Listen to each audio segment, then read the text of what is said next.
अस्सलामु अलैकुम वरहमतुल्लाहि वबरकातुहू। मोहतरम भाइयों, बुजुर्गों, दोस्तों, हमारे इस्लाह मुआशरा के तमाम मेंबरान की तरफ से बार बार ये तकाजा किया जा रहा है कि मौलाना, भले ही आप आपका सफ़रनामा सुनाओ सुबह के वक्त में, लेकिन कम से कम इस्लाह मुआशरा के सिलसिले को शुरू करके किसी भी एक वक्त में टाइम एडजस्ट करके उसके असबाक हमारी खिदमत में भेजो। मसला ये है कि बाज़ ने ये कहा कि रात में जब तक मैं आपका सबक नहीं सुनता हूँ मुझे नींद नहीं आती है, इसलिए पुराने सबक मुझे रिपीट करके सुनना पड़ रहा है। बाज़ भाइयों ने ये कहा कि जब तक हमारे घर की पूरी मस्तूरात और पूरी फैमिली इस्लाह मुआशरा का सबक नहीं सुन लेती उस वक्त तक हम लोग खाना वगैरह नहीं खाते। इस तरह से इस्लाह मुआशरा के जो चाहने वाले हैं, जो बेइंतहा मोहब्बत करने वाले हैं, अल्लाह उनकी मोहब्बत को कबूल फरमाए और अल्लाह तबारक व ताला हमारे इस्लाह मुआशरा के इस सिलसिले को हमारे अपनी भी इस्लाह के और उम्मत के भी इस्लाह का ज़रिया बनाए और इसमें इखलास अता फरमाए और इसे कबूल फरमाकर मेरी और हमारे सुनने वालों की आखिरत का ज़रिया बनाए और अल्लाह तबारक व ताला अपने फजल व करम से बेइंतहा कबूल फरमाए। ठीक है, आप तमाम की मोहब्बत को मद्देनज़र रखते हुए दोबारा हम इस सिलसिले को एक तवील अरसे के बाद शुरू कर रहे हैं। तो सुबह में हमारा सफ़रनामा कंटिन्यू चलेगा और इस्लाह मुआशरा के असबाक में मेरी सहूलत से भेजता रहूँगा। तो पहला जो आज का हमारा सबक है गैप के बाद, ये 360वां सबक है। मोहतरम बुजुर्गों, जिस दिन 31 की रात थी, मैंने उस दिन भी एक ऑडियो वीडियो आपकी खिदमत में भेजा था 31 रात के मनाने के ताल्लुक़ से कि मुसलमानों ने उससे एहतराज़ करना चाहिए, क्योंकि ये फितनों की रात है और हुआ भी वैसा ही। फितनों की रात, शुरूर की रात, और फितने होना तो ज़रूरी था और उस रात में वैसे फितने भी हुए। जिस फितने को लेकर आज पूरे मीडिया के ऊपर धिंगाना चालू है, बो बाटा चालू है, वावेला चालू है, वो ये कि 31 की रात में बेंगलुरु के अंदर मीडिया का कहना यह है कि चंद लड़कियों के साथ में छेड़छाड़ हुई। असल में हमारे देश में, हमारे मुल्क में फ़िलहाल क्या हो चुका है, हम लोग बन चुके हैं दोगले। एक तरफ हमारे यहाँ पर हर हफ्ते 2-2, 4-4 फिल्में जो रोमांटिक स्टोरीज़ के ऊपर होती है वो रिलीज़ होती है। रोमांटिक जो सॉन्ग्स होते हैं, गाने होते हैं, वो हमारे यहाँ पे धड़ल्ले से बजाए जाते हैं। हमारा जो हिंदुस्तान है उस मुल्क को प्यार का, मोहब्बत का मुल्क कहा जाता है। एक तरफ तो यहाँ पे आग लगाई जा रही है आपस में प्यार मोहब्बत पैदा करने के लिए, और दूसरी तरफ ढिंडोरा पीटा जा रहा है अपने मॉडर्नाइजेशन का। हम लोग बहुत मॉडर्न हो चुके हैं बोले, अब हम लोग भी यूरोप से, अमेरिका से और वेस्ट से किसी भी हाल में पीछे नहीं रहे। हम अपने आप को मॉडर्न बनाने के चक्कर में, उनके बराबरी में लाने के चक्कर में उनके रास्ते पे चल रहे हैं।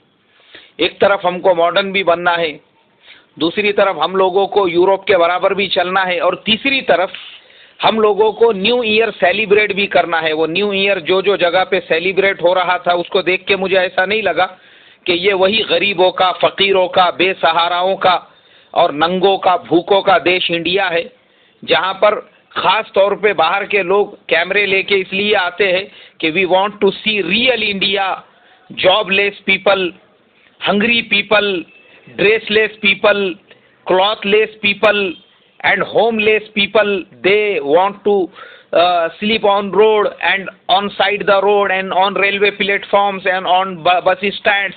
We want to see real India. People hanging front of local train and out of local train and Indian, and we want to see how people sitting on side the railway lines and railway tracks, and how they are doing all things like that in India. We want to see, we want to record, we want to take the pictures. असल में लोग इसलिए हमारे मुल्क में आते हैं, तो ऐसा लग नहीं रहा था मुझे 31 की अय्याशियाँ देखकर, धिंगाना देखकर, 5 स्टार होटलों में जो जश्न हो रहा है, एक एक नाचने वाली और गाने वाली को 10-10 करोड़ रुपए दिए गए उस नाच में, उस रात के अंदर जो है अपना जलवा दिखाने के और लोगों को हलवा खिलाने के। तो हमारा जो इंडिया है, एक तरफ तो यहाँ पर गरीबी, फाका कशी, भूखमरी, और दूसरी तरफ एक इंडिया वो भी है जो इंडिया बियर की बॉटल्स हाथ में लेकर नाच गाना, डीजे धिंगाना, चौराहों पे, रोडों पे, रास्तों पे निकला हुआ था। अब इंडिया को मॉडर्न जब बनना है तो वो मॉडर्नाइजेशन के चक्कर में अब दो चार लड़कियां जो फुल टुन नशे के अंदर खूब उन्होंने अपनी जितनी कैपेसिटी थी उससे ज्यादा उन्होंने जो है खंबे चढ़ा लिए, और वो चढ़ाने के बाद वो लड़कों के आंग पे गिरने लगी और किसी को भी पकड़ने लगी। ऐसी हालत में अब हमारा मीडिया उसको दूसरा रंग ये दे रहा है कि बोले देखो हमारे इंडिया के अंदर लड़कियों के साथ छेड़छाड़ हो रही है, यानी लड़कियां खुद नशे में टुन और वो लड़कों के आंग पे गिर रही है। उसको हमारा मीडिया दूसरा रंग देके ये बताना चाह रहा है कि लड़कों ने लड़कियों को छेड़ा है। अब मेरे माइंड में बहुत सारे सवालात आए, इसीलिए मैंने सोचा कि आज उन्हीं सवालात को आपके पास में पेश करूं। पहला सवाल कि क्या हमारे इंडिया के अंदर वो माँ बाप किस तरह से अलाउ करते हैं, अपने बच्चों को परमिशन देते हैं जवान जवान लड़कियों को कि वो रात में 1 बजे 2 बजे रोड पे रास्तों पे निकले। दूसरी चीज, वो कौन से माँ बाप है जो अपनी बेटियों को खुलेआम शराब पीने की इजाजत देते हैं। तीसरी चीज, जब पता है कि हमारे मुल्क के अंदर रेप के केसेस तेजी के साथ में हो रहे हैं, हमारे यहाँ पे ऐसे इंसिडेंट्स रोजाना होते रहते हैं, तो क्या जरूरत थी उन लड़कियों को सिर्फ अंडरवेयर के ऊपर एक टी शर्ट अपने बदन पे डालकर पूरी उनके दोनों टांगे नंगी नजर आ रही है उसके साथ में रोड पे रास्तों पे निकलने की। पूरा हुजूम वहां पे लड़कों का है। अगर ठीक है आपको न्यू ईयर सेलिब्रेट भी करना है तो लड़कियां लड़कियों के साथ में करे, लड़कों के बीच में गन्ने के मशीन के जैसा घुस के क्या जरूरत थी। अब वहां पे जब घी के अतराफ में आग आएगी तो जो फीलिंग्स है वो ऑटोमेटिकली चेंज होने वाली है। तो मैं हमारे मीडिया से और हमारे यहाँ पर जिस तरह से लोग इसको गलत अंदाज में पेश कर रहे हैं, यही रिक्वेस्ट करूंगा कि झूठ को मत आम करो, बल्कि अपनी बहन बेटियों को संभालो, उनको रखो घर के अंदर। हमारे यहाँ पे जो रेप के केसेस हो रहे हैं और दिन ब दिन जो हालात खराब होते जा रहे हैं और जिस तरह के हादसे हमारे यहाँ पे पेश आते हैं, उनसे अगर आप अपने कंट्री को, अपने मुल्क को बचाना चाहते हैं तो अपने बहन बेटियों की हिफाजत करो। वो 2 बजे रात को बाहर क्या कर रही है तुमको पता होना चाहिए। वो फुल शराब के नशे में टुन है और किसी के भी आंग पे गिर रही है। आली अंगावर अनता झूक्या सिंगावर, वो वैसी मराठी की कहावत हो गई। अब वो ऐसे किसी के भी आंग पे गिर रही है तो माँ बाप का काम है कि वो उन लड़कियों की निगरानी करे। कहीं ऐसा ना हो कि 2-4 महीने के बाद आपको नाना बनने की खुशखबरी मिल जाए ऐसों के माँ बाप को, तो गलत बात है ये। एक तो माँ बाप का काम होना चाहिए और यही हो रहा है हमारे मुल्क में।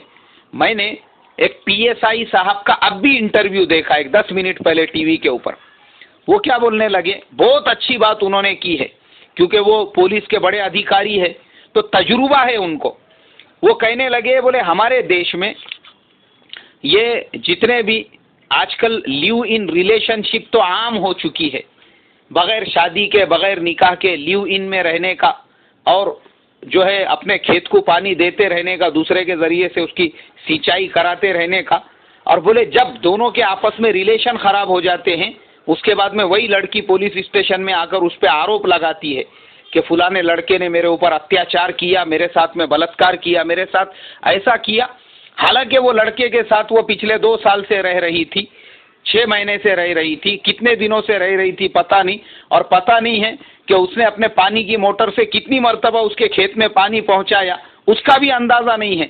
उसके बावजूद वो लड़की उसके साथ लिव इन में रहने के बावजूद अब जब दोनों में लड़ाई हो गए, झगड़े हो गए, आपस में एक दूसरे का मुंह देखना नहीं चाहते, तो लड़की लड़के को सबक सिखाने के लिए पहुंच गई पुलिस चौकी में। अब हमारे यहाँ के 2-4 महिला संगठन जो थे वो आ गए रोड पे, रास्तों पे उस लड़की के बचाव में। अत्याचार, महिलाओं पे अत्याचार, बोले महिलाओं पे अत्याचार, उनको ये मालूम ही नहीं है। अभी मैं आपको एक मोटा एग्जाम्पल देता हूँ। मैं एक फिल्म की एक्ट्रेस के बारे में पढ़ रहा था एक न्यूज़पेपर में, कल ही पढ़ा मैंने, कि उसने अपने माँ बाप का घर छोड़ दी और वो घर छोड़ने के बाद में एक ऐसे एक्टर के घर पे रह रही है जो उससे उम्र में 15 साल का बुढ़ा है। ऑलरेडी उसकी बीवी थी जिससे 4-5 बच्चे पैदा करके उसको उसने डिवोर्स दे दिया। अब वो भी किसी जो है नई दूध देने वाले भैंस की तलाश में था। तो ये ऑटोमेटिक उसके घर पे पहुंच गई कि बोले बाबा तेरे को ढूंढने की ज़रूरत नहीं है, मैं खुद आ जाती हूँ। इन्ना लिल्लाहि व इन्ना इलैहि राजिऊन। ये हमारा जानियों का मुआशरा कहाँ जा रहा है, कहाँ ये लानती मुआशरा हमारा। एक तरफ हम अपने बेटियों को काबू में करने तैयार नहीं, उनको घरों में रखने तैयार नहीं, और जब ऐसे हादसे हो जाए तो एक तरफा कार्रवाई चल रही है, एक तरफा जो है खाली मर्दों को निशाना बनाया जा रहा है, और महिला संगठन उठ के रोड पे रास्तों पे निकल जा रहे हैं उनके बचाव में। और अगर कोई आदमी ऐसा कहे कि अरे बाबा वो लड़की रात में 2 बजे क्या कर रही है, उसका काम घर में रहने का है, तो उस आदमी को रूढ़िवादी कहा जा रहा है, ऐसे लोगों को पुराने ख्यालात वाला कहा जा रहा है। इसलिए मेरे मोहतरम बुजुर्गों, दोस्तों, मैं आप तमाम लोगों से यही रिक्वेस्ट करूंगा, ज़माना हद से ज़्यादा ख़राब हो चुका है। हम अपने बहन बेटियों की निगरानी करें, वो कहाँ जा रही है, उनके मोबाइल फ़ोन्स चेक करें, उनके व्हाट्सअप चेक करें, कहीं ऐसा ना हो आज ये आग दूसरों के घर में लगी हुई है हमारे घरों के अंदर ना दाखिल हो जाए। अल्लाह इससे मेरी, तुम्हारी और हमारे मुआशरे की और हमारे मुल्क हिंदुस्तान की हिफाजत फरमाए। अस्सलामु अलैकुम व रहमतुल्लाहि व बरकातुहू।